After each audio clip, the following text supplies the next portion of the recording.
우리는 시골집을 구하기 위해 최선을 다해서 3~4번 정도만 돌면 시골집을 구할 수 있을 거야. 은근히 기대했었습니다. 최선을 다한 3~4번, 어감도 참 좋지 않습니까? 그런데 꽝이었습니다. 세상은 꼰대들의 최선 따위는 아랑곳하지 않더군요. 한 번씩 달려갔다 돌아오는데 길바닥에 깔리는 돈도 만만치 않습니다. 집을 구하지 못해 노숙자처럼 쓸쓸해지는 마음을 비싸고 맛있는 음식 사 먹어 신분 상승시키느라 돈이 많이 들어갑니다. 덕분에 그 고생에도 살찌더라고요. 수개월에 걸친 긴 시간과 피로, 차량 연료비, 흰피토를 만났을 때의 긴장감.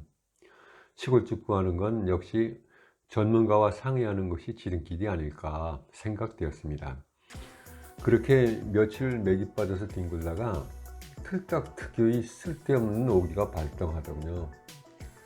그래서 이번에 출발하면 아예 집을 구하지 못하면 돌아오지 말자 결심하고 금손이의 코를 때려 코피로 혈서 썼습니다.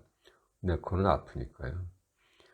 숙박비가 많이 드니 차 안에서 잠도 잘 수 있도록 자동차 뒷시트를 아예 떼어내고 베니아판 깔고 침낭 싣고 냄비랑 블루스타 그리고 아이스박스에 음식 재료 담아 다니며 해먹기로 하고 달려나갔습니다.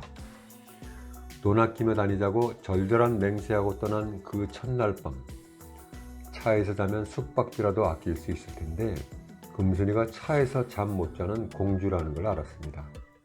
바닥이 베긴다는 둥, 누가 들여다볼까봐 잠이 안 온다는 둥, 세상에 70대 할매가 공주일 줄이야. 그럼 찜질방에 갈까? 거긴 답답해. 그렇습니다. 오기만으로 집을 구할 수 있다면 세상 천지에 시골집 못 구할 사람 어디 있겠습니까?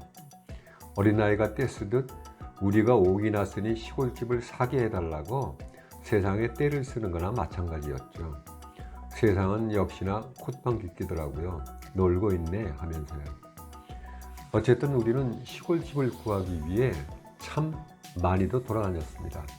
인터넷, 부동산 업자, 지방군청, 면사무소를 뒤지고 동네 이장, 노인정, 마을회관을 돌아다니며 그야말로 방방곡곡을 유람했죠. 우리는 시골집을 살 때 석가래가 떡가래처럼 나란히 드러나 보이는 풍류 가득한 한옥을 원했지만 그런 집이 있으면 땅이 너무 좁고 주변이 근사하면 집이 너무 형편없고 대충 살까 말까 싶은 집은 동네가 너무 사납게 느껴지고 이런저런 조건이 딱 맞으면 돈이 부족. 금순이가 차에서 자지 못하겠다고 버티는 바람에 길바닥에 10억 좀 깔고 다닌 그간의 과정을 다 말씀드리자면 아라비안 나이트처럼 천일야화가 될 판이니 뒤로 미루고 결국은 우리나라의 땅끝이라는 해남까지 갔습니다. 이제 더 갈 곳도 없네요. 예쁜 버스 정류장이 보이길래 한숨 돌릴 겸 사진 한 장 찍었습니다. 그리고 드디어 땅끝에서 시골집을 사고야 말았습니다. 해남에 정착하고 귀농귀촌한 다른 분들의 경험담을 들어보니 우리만 그렇게 특별하게 고생한 것이 아니고 거의 우리와 대동소이한 과정을 거쳐 자리 잡았더라고요. 차에서 자고 여기저기 수소문하고 발로 뛰고 당시에는 막막하기만 하더니 지금 돌아보니 좋은 추억거리군요. 지금 시골집을 보러 다니는 분들이 계시다면 피곤해도 사진을 많이 찍어두세요. 돌아보면 즐거운 추억이 됩니다.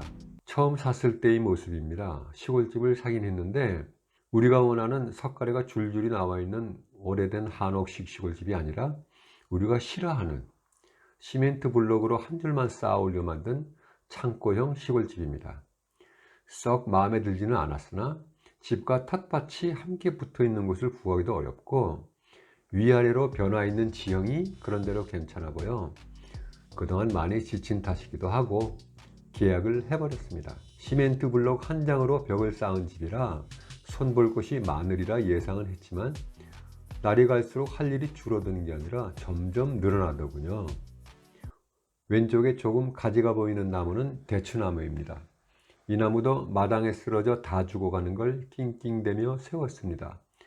나무기둥 받쳐놓은 거 보이시죠? 실내는 곰팡이 냄새가 나서 벽지를 뜯어내지 않으면 살 수가 없습니다. 빈집이었는데 방마다 곰팡이가 가득했습니다. 창문 밑에는 벽지 뜯어낸 모습입니다. 그나마 마당에 있는 장독들을 보고 역시 시골집에는 장독이 있어야 해 하며 좋아했는데, 이사 들어갈 때 보니 버리고 간다던 장독들도 다 가져갔더군요. 나중에 알고 보니 주인이 몇 개는 갖고 가고 나머지 몇 개는 나그네들이 스리슬쩍 들고 갔다고 합니다. 쓰레기 가득한 마당은 시멘트 바닥. 하지만 이런 상태임에도 불구하고 이 집이 우리의 마음을 끌었던 이유는 뒤쪽에 보이는 넓은 텃밭 때문이었습니다.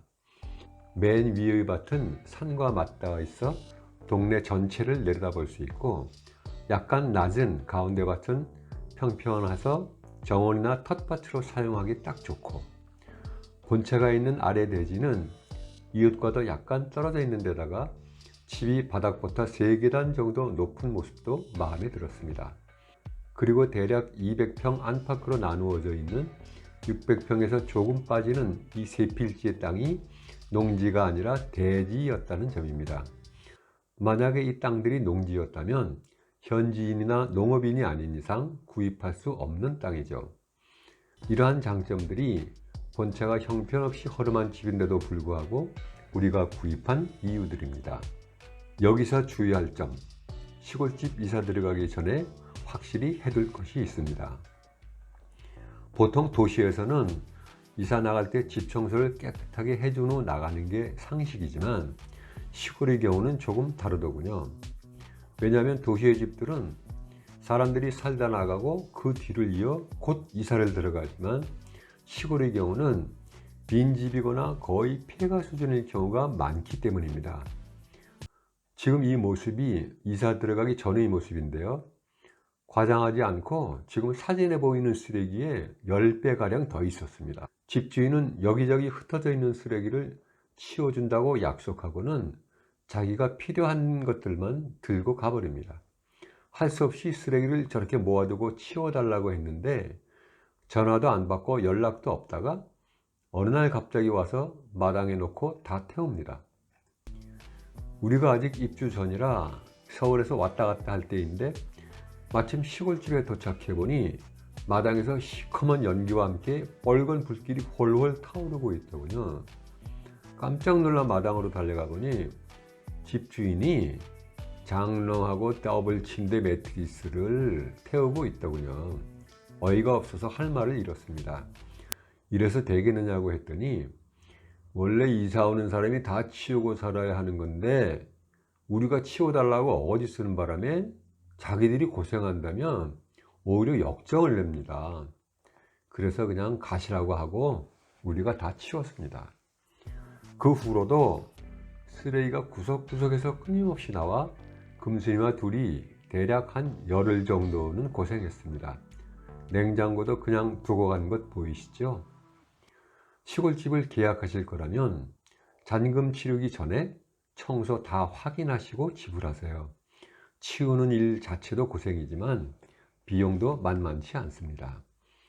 더 재미있는 것은 그렇게 다시는 보지 않을 것처럼 하고 간 후 벼랑간 한 번씩 트럭 몰고 달려와 우리가 대충 창고에 모아둔 물건들 중에 버려야 할 것들은 우리가 치우게 그냥 두고 조금 쓸만한 것들은 자기들이 필요하다면 쏙쏙 빼갑니다.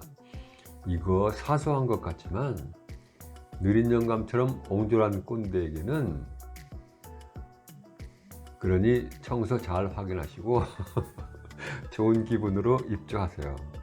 그래도 텃밭으로 붙어 있는 초록색 밭이 좋아서 이런저런 생각 안고 지내기로 했는데 밭에서도 파다 보면 쓰레기들이 참 많이도 나옵니다. 농업용 비닐은 말할 것도 없고 커피캔이니 고무신이니 온갖 생활 쓰레기들이 줄줄. 이런 것도 그냥 그러려니 하고 한 서너 달 고생하면 깨끗해집니다. 나를 위해, 지구를 위해 좋은 일 했다 생각하면 마음 편합니다. 윗마당에 있는 감나무 2그루입니다. 시골집으로 이사갈 계획이시라면 과수가 한두 그루라도 있는 집으로 골라 가세요.